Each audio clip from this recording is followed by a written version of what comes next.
Hi everyone, welcome back to the channel. I'm the GCSE science teacher, and in today's video we're going to be learning about a required practical for GCSE chemistry students. This is all to do with analysis and purification of water, and it's part of that paper 2 content if you're in AQA, or it may be in a slightly different paper depending on other exam boards, but I'll leave all the information for that in the description box as always. I hope you guys have had a lovely summer. This is the first video I'm doing having had a summer break myself. So I hope you guys have had a really nice one and you're ready and raring to go for the September start. Let me know, what are your goals this term? Are you in year 10? You've got mocks coming up. Are you in year 11 and it's the big year of exams? Or maybe you're in a different year group. Maybe you've done your GCSEs and this is a bit of a revision. Let me know in the comment section below. It's always good to hear from you guys. So yeah, let's get started. Hope you find this helpful. So the aim of this practical is two parts really, and we're going to focus on one of those main parts today. I have done another video about the other part of this, so I'll link this at the end as well if you want to check that one out. So there's two parts to this, like I said. So part A is to analyse the pH of samples of water and the presence of dissolved salts, and then part B is to distill seawater to obtain potable water, which is called desalination. So let's have a look at the method for this practical. So if we focus primarily on part A, which again is to analyse the pH of samples of water and to see if they have any dissolved solids as well. Remember, pH is just a way of measuring how much hydrogen, or hydrogen ions I should say, is in a sample. So if there's lots of hydrogen, we know that it's a very acidic substance. If there's not much of it and there's more OH minus ions, which are called hydroxide ions, these essentially are referred to as bases or alkalis. So there's a whole sliding scale of pHs, which you've probably seen that rainbow, that rainbow scale before, and that's essentially using the universal indicator chemical, which changes the color based on the chemistry of certain substances to help us identify if something's an acid, an alkali, or whether it's neutral. So the colors are dependent on that. So for example, if it's an acid, it's going to have like a reddish orangey color. If it's an alkali or a base, it's going to have more of a purpley blue color. And if it's neutral with pH 7, it's going to have a green color. Now, the problem with the universal indicator method is that it's a very subjective method of looking at pHs, because obviously there's a whole range of colors. And what if you have a color that's kind of purple, kind of blue? It's hard to distinguish exactly where in the pH scale that goes. Of course, it's an alkali, but it's hard to know exactly what quantitative number it is. So we can use other methods such as a pH probe, which gives us an actual data figure, like a number. And this can be used instead of or in conjunction with other methods that are more subjective, like universal indicator. Or it could also be used with another sort of subjective method, which is to use litmus paper. Now, remember, there's actually two types of litmus paper. We have red litmus and we also have blue litmus, and they will change color depending on what you do with them. So red litmus paper will turn blue in an alkali solution or substance, and that's very much different for the blue litmus paper, which actually turns red in acids. So it's important to remember which type of litmus paper to use and what colors they change as well. But those are just some other ways that you can kind of figure this out and look at the different samples and figure out the pHs of them. So anyway, what else do you need other than things to measure the pH? You also are going to need your samples of water. So you can see here we've got some test tubes, and they are in a test tube rack. We also have a measuring cylinder. We also have a Bunsen burner. We have a top pan balance to measure the mass of the substances. And we also have an evaporating basin, which will be used to kind of determine the presence of the dissolved solid. So there's kind of two parts to this part of the practical. So let's go through the method together. So the first thing, it says, number one, for each sample of water that you have, so maybe from a river, a lake, a swimming pool, it could be from the sea, different samples of water, okay? Test the pH using either a pH probe or universal indicator, or indeed red litmus paper or blue litmus paper, and record in a table. Then once you've done that, you would need to do part two. So it says, number two, for each water sample, pour the same volume of each using a measuring cylinder into a clean evaporating basin. Now, there's a couple of things that's really important here. The first one is you want to, whenever you get asked to write a method, a lot of students make the mistake of saying you want to measure the same amount of something like an acid or an amount of water. Try and change your language to volume, because amount is very vague, especially if you're a higher tier or a triple scientist.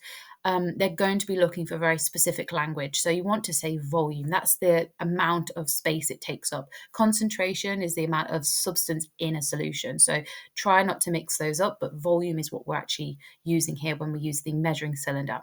Okay, so you're going to pour the same exact amount. That's our control variable in this case.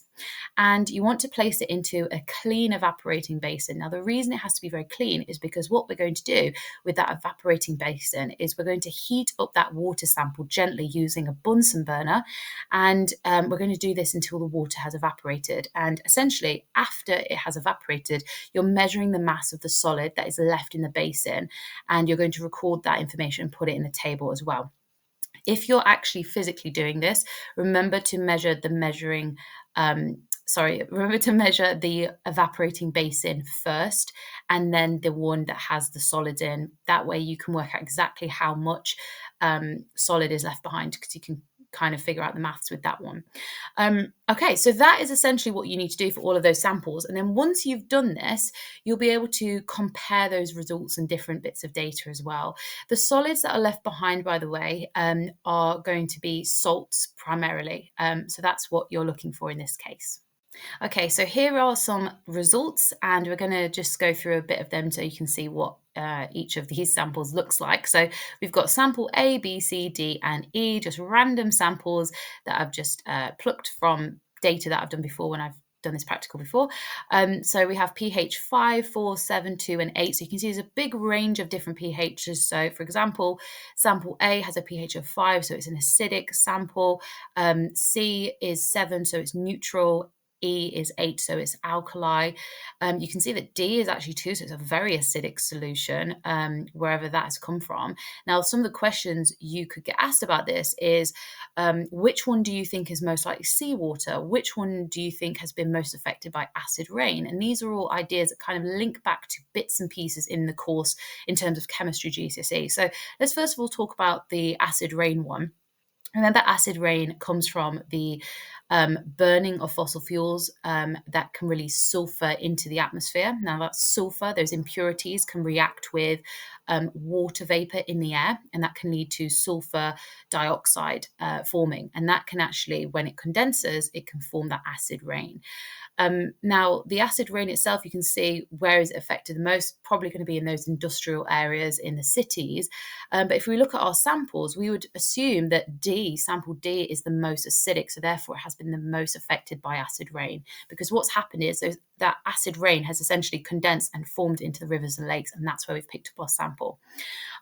However, there's another question. It says something about seawater. Which of those samples is possibly the seawater one?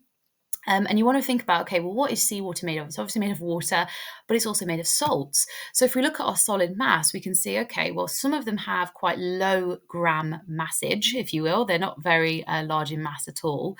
But we can actually see that letter C has a mass of 0.22 grams. So that would indicate there's a bit more solid salts in that sample compared to the others. So therefore, that's more likely to be the salt water. So these are some of the questions they could ask you to kind of interpret the data. They could ask you to compare samples. They could ask you to work out mean averages in tables. These are all common things they like to ask you at GCSE with data. Another thing they could ask you just generally with data as well is to transform it into another version. So we could have a table of information like this one, and then they could ask you to draw a bar chart or a line graph or something like this to represent it in a different way. So these are all skills that you've probably done before in other subjects as well, like maths and maybe even geography. And you can bring those ideas and that understanding into this as well. So yeah, just thought I'd mention that too. So I have already done a whole video on state changes, so I'll link that for you. And I've also talked about desalination, but I thought I'd mention this anyway because it is part of the required practical, and it's called Part B, when the aim of it, like I said at the beginning, is to distill seawater to obtain potable water through a process called desalination. Now, just to remind us, potable water is water that is safe to drink. So tap water, for example, is safe to drink because it's passed through different processes to sanitize it in a certain way to make sure that we can drink it without getting diseases like cholera, for example, right? Desalination, however, is the process of removing salt from seawater. So, seawater, as we know, is not potable because of the high content of salt. It would make us really dehydrated and really sick.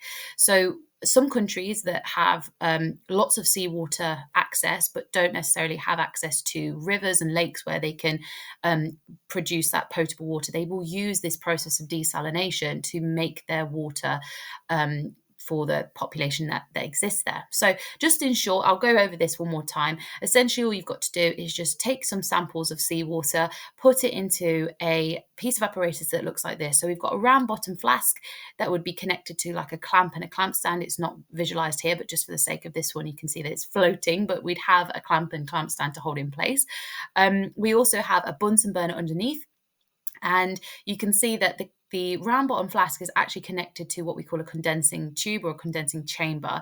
And a bung is placed on top of this as well to prevent any of the water vapor that's being released from going out into the environment and evaporating outwards. We want to condense that water vapor, and we want to collect it in the conical flask, which you can see at the end here. So just to run through, obviously the water is seawater in the round bottom flask. It's heated up to a point where it starts to evaporate, and this is a state change where enough energy is given to those particles in the water to make it change state. Okay, not a chemical reaction. Bonds of the hydrogen and oxygen in the H2O, they're not breaking.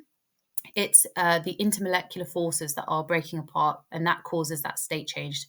So remember that it's not quite the same as a chemical reaction. The chemistry is not changing. It's still water. It's just the fact that you've gone from liquid water to now gaseous water. Then it gets cooled down, actually, and the gaseous water forms a nice cooled water liquid form again. So it goes from liquid to gas to liquid. And as you can imagine, this process takes quite a bit of time, and it's very expensive because you've got to constantly heat up large quantities of water for that population that is dependent upon that substance, as I said before. So very expensive. It's not something that's done just randomly. It's quite an important process that certain places do to make sure that their population has water availability. But like I said, it is expensive, and as a result, because high amounts of electricity are used and it's expensive, it also relies on things like fossil fuels, which can obviously pollute the environment as well. So there's some negatives to this process, but just worth mentioning here as well. Okay, and that is it from me today. I've been the GCSE science teacher, and you have been curious. If you did enjoy this video, please let me know by giving it a thumbs up. Feel free to share this with anyone else you think would benefit from learning more science and would like to join a free online community, which is full of people like ourselves who just love science and want to talk about it all the time. Feel free to share and subscribe as well if you haven't already. Thank you so much for all of your support, especially over the summer. Lots of you have been very engaged on my channel, so I do appreciate it. And yeah, I hope your studies are going well. Good start to the term, and we're all excited for the new academic year adventure that is upon us. Have a great day, and I'll catch you in the next one. Take care.